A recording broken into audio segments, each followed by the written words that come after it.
Anak singa ingin minum susu. Namun, ia dipukul oleh singa betina. Karena cacat lahir, ia tidak berhak mendapatkan susu.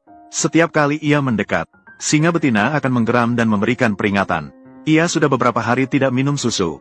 Melihat saudara-saudaranya yang dengan rakus menyusu, rasa lapar yang kuat memaksanya untuk mencoba lagi. Namun, saat ia baru saja mendekat, ibu segera berdiri dan menghentikan pemberian susu. Anak singa malang itu tampak kebingungan. Ia tidak mengerti apa yang telah ia lakukan salah, hingga membuat ibunya begitu membencinya, bahkan seringkali menelantarkannya. Anak singa itu bernama Mino. Ia lahir di kawanannya yang bernama Ensaf. Bersamanya, ada 5 anak singa lain yang lahir. Anak-anak singa ini memiliki kepribadian yang berbeda-beda. Beberapa suka bermain, beberapa lainnya suka bertarung. Jika dibandingkan dengan saudara-saudaranya yang sebaya, Mino memiliki tubuh yang paling kecil. Kekurangan nutrisi saat dalam kandungan membuatnya kalah. Di garis start, Mino yang lahir cacat bawaan, menyebabkan tulang belakang yang cacat, menyebabkan deformasi tulang belakang, bergerak lambat. Cacat fisik ini membuat sifat Mino menjadi penakut dan rendah diri. Saat minum susu, anak-anak singa lain berebut susu. Hanya Mino yang tidak berani maju, duduk di samping menunggu untuk menerima sisa dari yang lain. Selain berebut makanan, sebagai anak raja hutan, anak-anak singa juga berebut hal lain.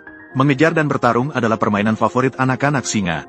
Ini tidak hanya melatih keterampilan berburu mereka, tetapi juga membantu mereka membangun hierarki dan persahabatan, yang menjadi dasar untuk membentuk aliansi kelompok singa baru saat dewasa. Oleh karena itu, bermain bersama sangat penting bagi masa depan mereka. Sangat penting. Ketika anak-anak singa lainnya sedang bermain dan bertengkar, hanya Mino yang tergolek sendirian di samping dan mengamati dari jauh. Cacat lahir dan kekurangan nutrisi saat dalam kandungan mengakibatkan ia semakin lemah. Belum sempat bermain dengan saudara-saudaranya, bahkan untuk berjalan pun ia masih terhuyung-huyung. Kelemahan fisiknya justru tidak mendapatkan simpati, melainkan membuatnya menjadi sasaran pengucilan dan penindasan dari teman-temannya. Menghadapi sikap agresif dari teman-teman kecilnya, Mino yang malang hanya bisa terus mundur dan menghindar, demi menjaga diri. Namun terkadang menghindar dan mundur berarti kehilangan kesempatan untuk berkembang utama, bahkan mungkin kesempatan untuk hidup normal dan bertahan hidup. Singa betina melihat semua ini, namun dia tidak melakukan intervensi atau membantu. Di padang rumput yang kejam ini, bahaya ada di mana-mana. Untuk meningkatkan kekuatan keseluruhan kawanan singa, singa betina akan lebih memilih untuk memberi makan anak-anak yang sehat. Sementara itu, anak-anak singa yang lemah seperti Mino akan ditinggalkan dengan kejam, bahkan dibunuh. Meskipun ini sangat kejam dan bertentangan dengan pemahaman kita tentang maternalitas, namun ini adalah hukum alam. Hukum alam seleksi alam yang kuat yang bertahan. Suatu senja, Mino yang lemah bangun dari tidurnya, tapi menemukan hanya dirinya sendiri di sekitarnya. Benar, singa kecil yang paling kurus ini telah ditinggalkan oleh ibunya dan kawanan singa.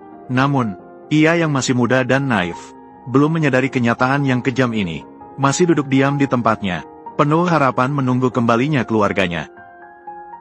Sayangnya, kawanan singa telah pergi jauh. Hingga saat matahari terbenam, Mino kecil pun tidak bisa menunggu sosok keluarganya.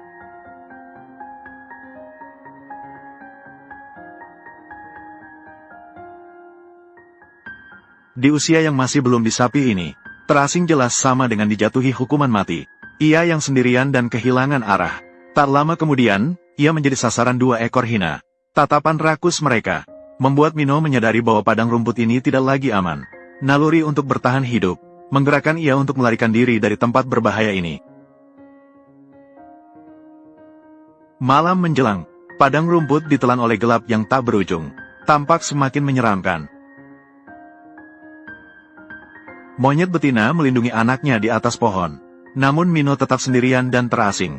Ia mengikuti jejak aroma samar yang ditinggalkan keluarganya, melangkah perlahan sambil meraba-raba.